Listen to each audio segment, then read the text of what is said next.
The American Civil Liberties Union of Kansas asked the Shawnee Mission Board of Education to halt its practice of telling patrons not to mention district employees by name during board meeting open forums.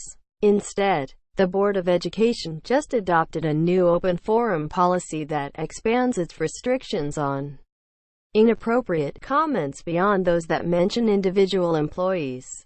Now, patrons can't mention elected members of the board either. As you might imagine, the ACLU is not pleased.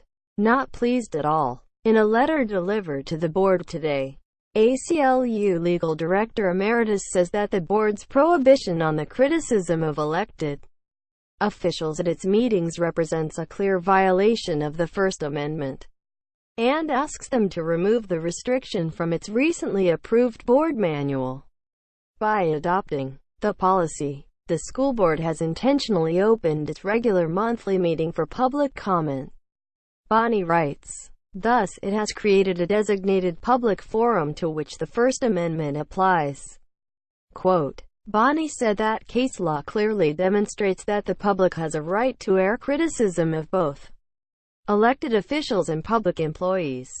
By labeling complaints against individual board members and/or individual employees as inappropriate for open forum, and by requiring people to communicate such complaints in writing rather than orally, the policy constitutes unconstitutional content discrimination, Bonnie wrote. Last week, district parent Jeff Passon, whose criticism of board member Deb Silla's failure to disclose a conflict of interest prompted a rebuke from then-board president Sarah Goodburn at a board meeting in May, wrote a scathing opinion column taking the board to task for trying to prevent criticism of board members. The district, once the jewel of public education in Kansas City, now excels in the art of the self-inflicted wound, Passon wrote. And as my tax dollars contribute to the $230 million plus the board distributes, and as my son is one of more than 27,000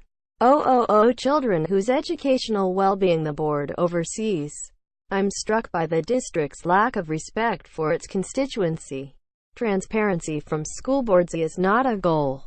It's a necessity. Quote, the full letter from the ACLU is below.